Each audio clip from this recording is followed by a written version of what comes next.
আসসালামু আলাইকুম। কথা নাহিয়ান স্বাগত জানাচ্ছেন টিভির মধ্যরাতের খবরে। গ্রামীণ ব্যাংক থেকে অনিয়ম করে 9.5 কোটি টাকা ঋণ নেওয়ার অভিযোগের বিষয়ে ডক্টর মোহাম্মদ ইউনূস গণমাধ্যমে অসত্য বক্তব্য দিয়েছেন বলে দাবি করেছেন গ্রামীণ ব্যাংকের প্রধান আইন উপদেষ্টা মাসুদ আখতার।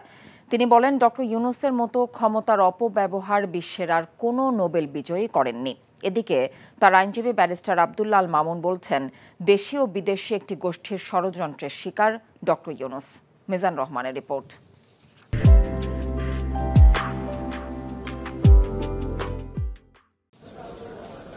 রোববার ঢাকা জজকোর্টের এজলাস থেকে বেরিয়ে সাংবাদিকদের সাথে কথা বলেন নোবেল বিজয়ী অর্থনীতিবিদ ও গ্রামীণ ব্যাংকের প্রতিষ্ঠাতা ডক্টর মোহাম্মদ ইউনূস। তার বক্তব্যের প্রতিক্রিয়া জানাতে সোমবার সুপ্রিম কোর্ট এনএক্স ভবনের সামনে এক সংবাদ সম্মেলনে গ্রামীণ ব্যাংকের প্রধান আইন উপদেষ্টা বলেন, ডক্টর ইউনূস তার বিরুদ্ধে অভিযোগের বিষয়ে গণমাধ্যমে অসত্য ও বিভ্রান্তিকর বক্তব্য দিয়েছেন। গ্রামীণ ব্যাংক মনে করে একটি দায়িত্বশীল প্রতিষ্ঠান হিসাবে তার এই ভুল বিভ্রান্তিকর তথ্যগুলোর সঠিক জবাব দিয়ে সঠিক তথ্য জানানো একান্ত প্রয়োজন। তিনি যেভাবে ক্ষমতার অপব্যবহার করেছেন, তিনি যেভাবে ক্ষমতার অপব্যবহার করে তার পারিবারিক প্রতিষ্ঠান, তার নিজেকে তিনি অর্থবিত্তে লাভবান করেছেন, সেগুলো দালিলিক প্রমাণসহ এসেছি। উনি কোর্টে যে প্রমাণ করুক, দুদকের কাছে যে প্রমাণ করুক, ওনার সব তথ্য মিথ্যা। এ সময় ডক্টর ইউনূসের আইনজীবী বলেন, সুনাম ও বিশ্বব্যাপী গ্রহণযোগ্যতার কারণে একটি মহলের রোষানলে পড়েছেন দেশের একমাত্র এই নোবেল বিজয়ী। তার দেখানো পথে প্রতিষ্ঠিত ব্যক্তিরা ষড়যন্ত্রে লিপ্ত বলেও অভিযোগ করেন তিনি। একটা বিশেষ গোষ্ঠী বাংলাদেশের, বিশেষ করে আমাদের সরকারের উপরে ভর করেছে, তার সাথে আন্তর্জাতিকভাবেও একটা গোষ্ঠী জড়িত আছে। কারণ সারা পৃথিবীতে সমস্ত নোবেল বিজয়ীদের, সারা পৃথিবীর নেতৃত্ব হবে বাংলাদেশের একজন ডক্টর বিজয়ী, নোবেল বিজয়ী। তারা এটা সহ্য করতে পারে না। যারা সহ্য করতে পারে না তাদেরকেই তারা ফাইন্যান্স করছে। ষড়যন্ত্রে দেশি মহলের পাশাপাশি আন্তর্জাতিক একটি গোষ্ঠীও জড়িত বলে দাবি করেন ডক্টর ইউনূসের আইনজীবী। Mizan Rahman, NTV news, Dhaka.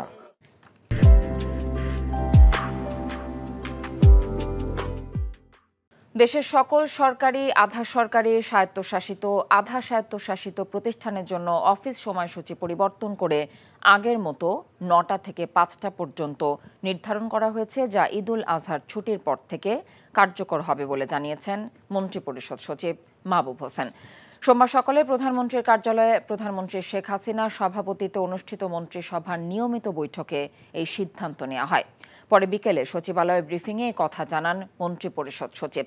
Office চলাকালীন 1টা থেকে 1:30টা পর্যন্ত নামাজ ও দুপুরের খাবারের বিরতি থাকবে বলেও জানিয়েছেন তিনি। এছাড়া রাজধানীর শাহবাগ থানা বর্তমান স্থান থেকে স্থানীয় কমিশনারের অফিসের সামনে স্থানান্তর করার বিষয়ে মন্ত্রিপরিষদ একমত হয়েছে বলেও জানিয়েছেন মন্ত্রিপরিষদ সচিব।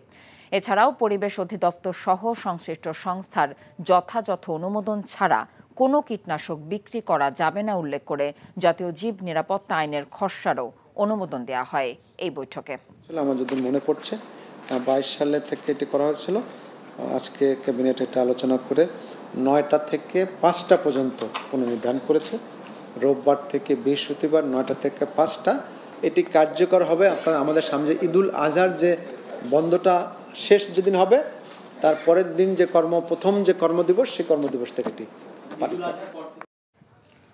সাবেক আইজিপি বেনজির আহমেদ এবং সাবেক সেনাপ্রধান জেনারেল আজিজ জাতির জন্য লজ্জার বলে মন্তব্য করেছেন বিএনপির মহাসচিব মির্জা ফখরুল ইসলাম আলমগীর। সোমবার দুপুরে জাতীয় প্রেসক্লাবে শহীদ প্রেসিডেন্ট জিয়াউর রহমানের 43তম শাহাদাত বার্ষিক উপলক্ষে মহিলা দলের আলোচনা সভায় তিনি এমন মন্তব্য করেন।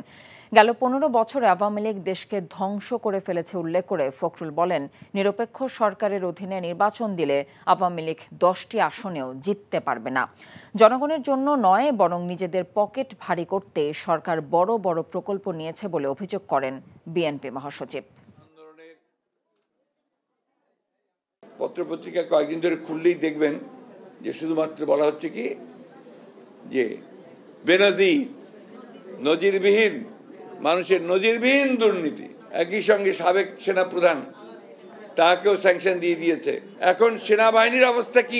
একটা ইনস্টিটিউশন হিসাবে তার সম্মান ইজ্জত কোথায় থাকে যখন তার সাবেক সেনাপ্রধানকে স্যাংশন দেয়? সেই পুলিশ বাহিনীর মর্যাদা কোথায় থাকে যার সাবেক প্রধানকে এবং র্যাবের ডিবিজিকে পালিয়ে যেতে হয় দেশ থেকে, কোথায় থাকে? কার সম্মান কোথায় থাকে? আজকে এরা দেশটাকে ধ্বংস করে ফেলেছে। বেনজির আহমেদের দেশ ত্যাগে নিষেধাজ্ঞা দেয়া হয়নি জানিয়ে পররাষ্ট্রমন্ত্রী ডক্টর হাসান মাহমুদ বলেছেন তিনি যে কোনো জায়গায় যেতেই পারে। সোমবার দুপুরে নিজ মন্ত্রণালয়ের সভাকক্ষে অ্যান্টিগা নিউ ইয়র্ক সফর পরবর্তী সংবাদ সম্মেলনে এসব কথা বলেন তিনি। তার দেশ ত্যাগে তো কোনো নিষেধাজ্ঞা দেওয়া হয়নি, কোর্টও দেয়নি বা দুদকও দেয়নি। তো কারোর উপর যখন দেশ ত্যাগে কোনো নিষেধাজ্ঞা না থাকে তিনি তো যে কোনো জায়গায় যেতেই পারেন। তো 6 জুন তিনি হাজির হচ্ছেন কি হচ্ছেন না সেটি হচ্ছে দেখার বিষয়।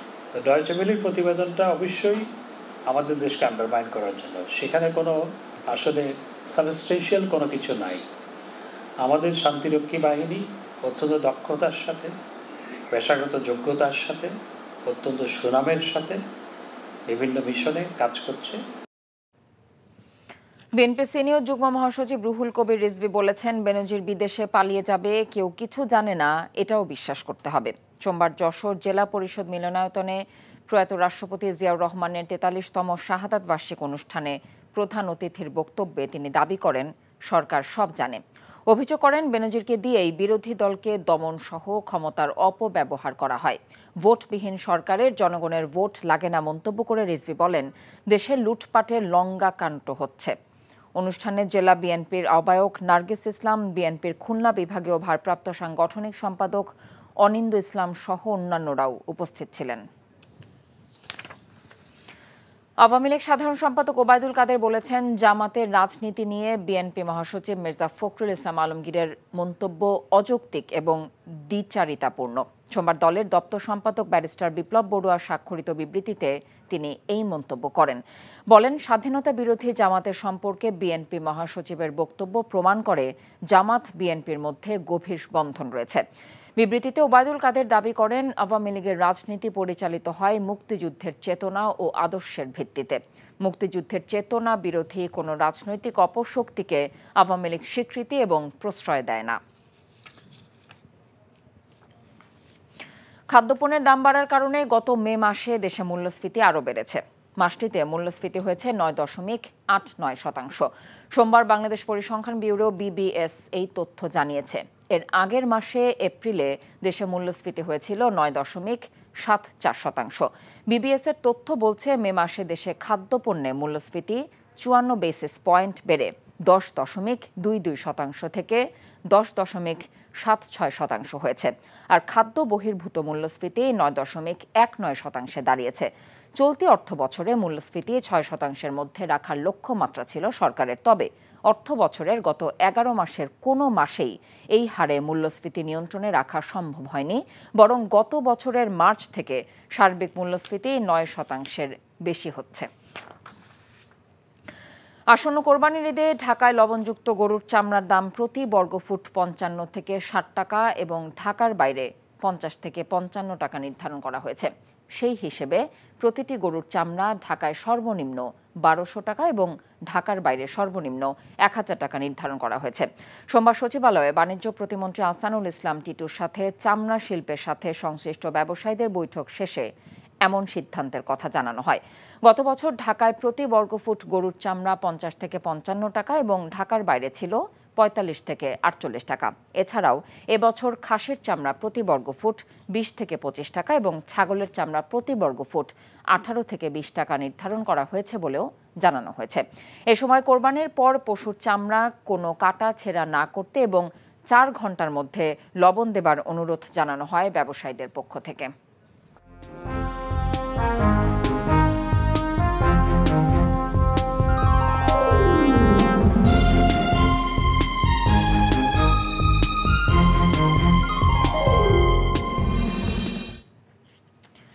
আসছে অর্থ বছরের বাজেটের ব্যয় মেটাতে সরকারের ঋণ নির্ভরতা আরও বাড়ছে, কারণ ২.৫ লাখ কোটি টাকারও বেশি পরিমাণ ঘাটতি মেটাতে নিতে হবে দেশি বিদেশি ঋণ। সেক্ষেত্রে অভ্যন্তরীণ ব্যাংক ব্যবস্থা থেকে ঋণ নেওয়ার ক্ষেত্রে সতর্ক থাকার তাগিদ দিয়েছেন বিশেষজ্ঞরা। এছাড়াও ঋণের চাপ কমাতে সহজ শর্তের বিদেশি ঋণ নেওয়ার পরামর্শ তাদের। হাসানুল শাওনের রিপোর্ট। চলতি অর্থবছরের মতো আসছে 2024-25 অর্থবছরেও বাজেটের আয় ব্যয়ের হিসেব মেলাতে বিপুল পরিমাণ ঋণ করতে হবে সরকারকে। প্রায় 8 লাখ কোটি টাকার বাজেটে রাজস্ব আয় বাদ দিলে সম্ভাব্য ঘাটতি থাকছে 2,57,000 কোটি টাকা, যা জিডিপির 5% কম হলেও সরকার বিশাল অঙ্কের এই অর্থের যোগান মেলাতে চায় দেশি বিদেশি ঋণের মাধ্যমে, যেখানে বড় অংশই আসবে অভ্যন্তরীণ ব্যাংক ব্যবস্থা থেকে। বিশেষজ্ঞরা বলছেন, মূল্যস্ফীতি এবং বিনিয়োগ পরিস্থিতি বিবেচনায় রেখেই দেশি উৎস থেকে ঋণ করতে হবে সরকারকে। অভ্যন্তরীণে অবশ্যই আমরা চাইব না গত বছর যেরকম আমরা দেখেছি যে হাই পাওয়ার্ড মানি বাংলাদেশ ব্যাংক থেকে নিচ্ছে, সেটা না নিয়ে ব্যাংকিং সেক্টর থেকে নিলে এটার ইনফ্লেশনারি ইম্প্যাক্টটা কম হবে। যেহেতু ইন্টারেস্ট রেট ডিপোজিটের উপরে বাড়ছে, সেটার একটা ইতিবাচক হয়তো ফল আমরা পাবো ব্যাংকের সেভিংসে।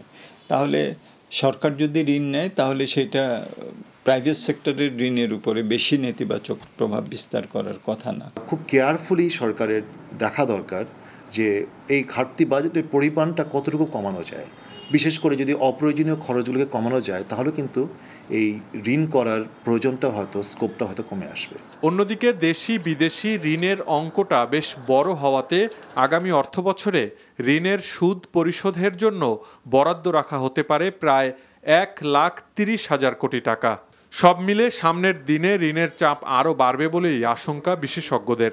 এখনকার বাজেটে যে বাজেট ঘাটতি অর্থায়নের জন্য যে ঋণগুলো করা হবে, সে ঋণের বোঝাও কিন্তু সামনের দিনগুলোতে আরও বাড়বে। বিদেশ থেকে যে ঋণ করে সেই ঋণেরও যদি খুব সুবিবেচনা প্রসূত ঋণ না হয়, হাই ইন্টারেস্ট রেট বেসড অথবা শর্ট টার্ম ঋণ, সেটা কিন্তু একটা বাড়তি বোঝা হিসেবে আসতে পারে।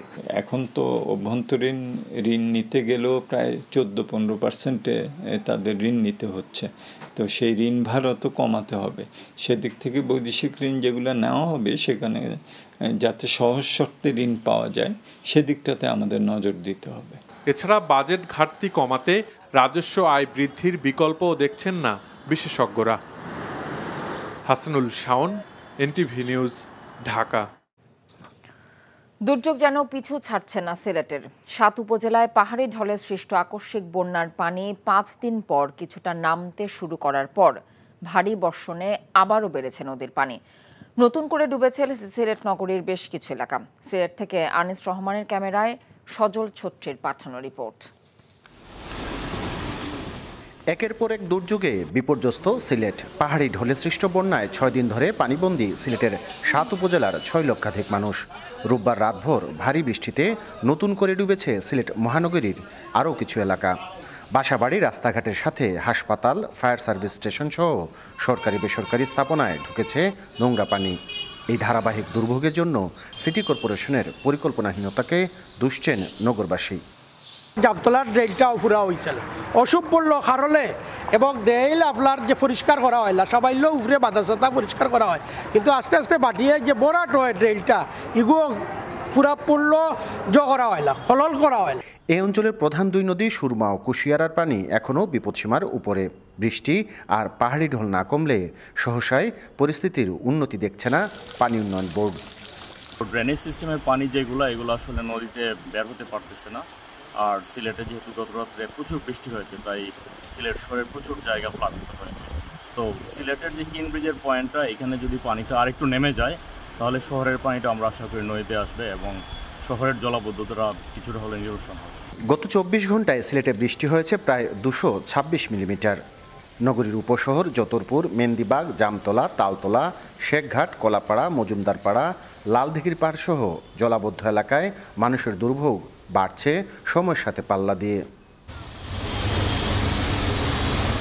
সজল ছত্রী, এনটিভি নিউজ, সিলেট। এদিকে উজান থেকে নেমে আসা পাহাড়ি ঢলে সুনামগঞ্জের সব নদ নদীর পানি বৃদ্ধি পাওয়ায় জনমনে আতঙ্ক দেখা দিয়েছে। সুনামগঞ্জ তাহিরপুর সড়কে পানি ওঠায় বিচ্ছিন্ন রয়েছে যোগাযোগ। সুনামগঞ্জ পানি উন্নয়ন বোর্ড জানায়, গত 24 ঘন্টায় সুনামগঞ্জে বৃষ্টিপাত না হলেও নদ নদীর পানি বৃদ্ধি পাচ্ছে। এই বিষয়ে পানি উন্নয়ন বোর্ডের নির্বাহী প্রকৌশলী মোহাম্মদ মামুন হাওলাদার জানিয়েছেন, আগামী 72 ঘন্টায় সুনামগঞ্জের তাহিরপুর, বিশম্ভরপুর সদর, ধর্মপাশা, ছাতক ও দোয়ারা বাজারের নিম্নাঞ্চল প্লাবিত হওয়ার সম্ভাবনা রয়েছে। এখন বর্ষা মৌসুম, তাই স্বাভাবিকভাবেই নদী ও হাওরে পানি বাড়ছে, তবে সিলেটের মতো বন্যা পরিস্থিতির সৃষ্টির সুযোগ নেই বলেও জানিয়েছেন তিনি। এবারে ভারতের নির্বাচন প্রসঙ্গ। আজ ঘোষণা করা হবে ভারতের 18তম লোকসভা নির্বাচনের ফলাফল। এই উপলক্ষে ইতোমধ্যেই শেষ করা হয়েছে সব ধরনের প্রস্তুতি। মঙ্গলবার দিনের শুরু থেকে শুরু হবে ভোট গণনা। ভারতে 10,50,000-এর বেশি বুথ রয়েছে। 30 থেকে 35 লাখ পোলিং এজেন্ট সেখানে উপস্থিত থেকে গণনায় অংশ নেবেন। 7 দফায় লোকসভা নির্বাচনের ভোট গ্রহণ গেল শনিবার শেষ হয়। দেশটির নির্বাচন সংশ্লিষ্টরা জানিয়েছেন, সদ্য সমাপ্ত নির্বাচনে 64 কোটি 20 লাখের মতো মানুষ ভোট দিয়েছেন। এরই মধ্যে বুথ ফেরত জরিপ প্রকাশ করেছে একাধিক ভারতীয় গণমাধ্যম। এতে বিজেপির স্পষ্ট জয়ের আভাস পাওয়া গেলেও তা প্রত্যাখ্যান করেছে বিরোধীরা। কংগ্রেস নেতাদের দাবি 295 আসন পেয়ে সরকার গঠন করবে বিরোধী জোট ইন্ডিয়া। ভোক্তা পর্যায়ে তরলকৃত পেট্রোলিয়াম গ্যাস এলপিজির দাম 12 কেজিতে আরও 30 টাকা কমিয়েছে বাংলাদেশ এনার্জি রেগুলেটরি কমিশন। রাজধানী কারওয়ান বাজারে বিইআরসি কার্যালয়ে নতুন দাম ঘোষণা করেন সংস্থাটির চেয়ারম্যান মোহাম্মদ নুরুল আমিন। ঘোষিত দাম সোমবার সন্ধ্যা 6টা থেকে কার্যকর হয়েছে বলে জানানো হয়েছে। জুনের জন্য প্রতি 12 লিটার সিলিন্ডারের দাম নির্ধারণ করা হয়েছে 1363 টাকা। এপ্রিলে দাম ছিল 1393 টাকা। 2021 সাল থেকে এভাবেই প্রতি মাসের দাম নির্ধারণ করে আসছে এই সংস্থাটি। সৌদির কাগ্রমূল্য সিপিকে ভিত্তিমূল ধরে এলপিজির দাম সমন্বয় করে বিইআরসি। বিইআরসির নতুন দর অনুসারে প্রতি কেজি এলপিজির মূল্য 113 টাকা 55 পয়সা, যা গত মাসে ছিল 116 টাকা 8 পয়সা। সরকারি কোম্পানিতে সরবরাহ করা এলপিজির দাম 690 টাকা অপরিবর্তিত রাখা হয়েছে। আর গাড়িতে প্রতি লিটারে গ্যাসের দাম নির্ধারণ হয়েছে 62 টাকা 53 পয়সা। এলপিজির মূল্য কমেছে। গত মাসে ছিল 12 কেজি এলপিজির মূল্য 1393 টাকা, এ মাসে হয়েছে 1363 টাকা, অর্থাৎ 30 টাকা পূর্বের তুলনায় কমেছে। কোম্পানি বিক্রি করে 1268 টাকায়, পাইকারি বিক্রেতা বিক্রি করে 1318 টাকায় এবং খুচরা বিক্রেতা বিক্রি করবে 1363 টাকায়। এবার অনুমতিপত্র ছাড়া হজ করলে 10,000 সৌদি রিয়াল জরিমানা সহ নতুন আইন জারি করল সৌদি সরকার। গেল 2 জুন থেকে আগামী 20 জুন পর্যন্ত সৌদিতে অবস্থানকারী সবাইকেই এই আইন মানতে হবে বলে জানিয়েছে দেশটি। সৌদি আরব থেকে মক্কা প্রতিনিধি কামাল পারভেজ অভি জানিয়েছেন, সৌদিতে অবস্থানকারী সবাই নতুন আইনের আওতাভুক্ত হবেন।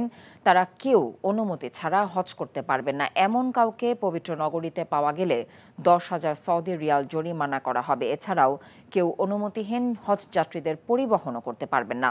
করলে তাকে 6 মাস পর্যন্ত কারাদণ্ড দেওয়া হবে। সঙ্গে 50,000 সৌদি রিয়াল পর্যন্ত জরিমানা করার বিধানও রাখা হয়েছে। বিএনপির প্রতিষ্ঠাতা ও শহীদ রাষ্ট্রপতি জিয়াউর রহমানের 43তম শাহাদাত বার্ষিক পালন করেছে মালয়েশিয়া বিএনপি। মালয়েশিয়া থেকে এনটিভি স্টাফ করেসপন্ডেন্ট কায়সার হামিদ হান্নান জানিয়েছেন, রাজধানী কুয়ালালামপুরে বুকিত বিনতানের রেস্টুরেন্ট পিঠা ঘরে আলোচনা সভা এবং দোয়া মাহফিল অনুষ্ঠিত হয়। মালয়েশিয়া বিএনপির সভাপতি ইঞ্জিনিয়ার বদলুর রহমান খানের সভাপতিত্বে সাংগঠনিক সম্পাদক মির্জা সালাউদ্দিনের সঞ্চালনায় আলোচনা সভা এবং দোয়া মাহফিলে জিয়াউর রহমানের কর্মময় জীবন নিয়ে আলোচনা করেন নেতারা।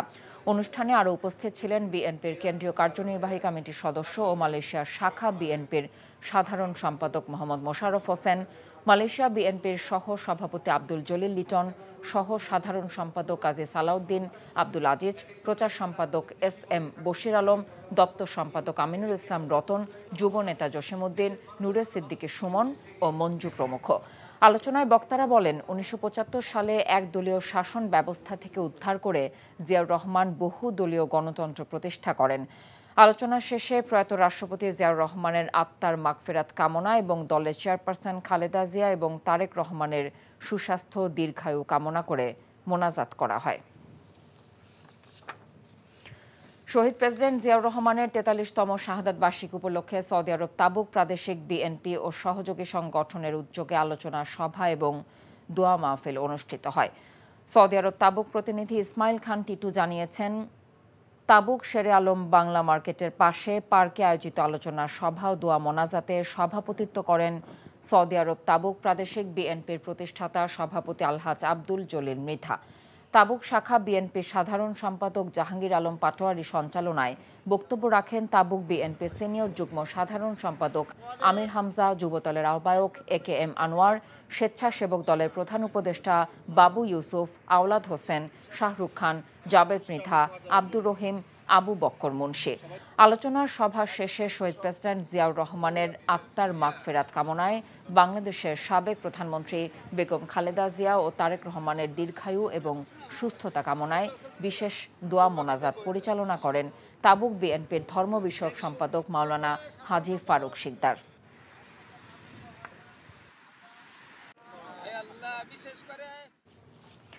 মালয়েশিয়ার কেলান্তান রাজ্যের কোতা বারুতে প্রবাসীদের সঙ্গে মত বিনিময় করেছেন দেশটিতে নিযুক্ত বাংলাদেশের হাইকমিশনার মোহাম্মদ শামীম আহসান।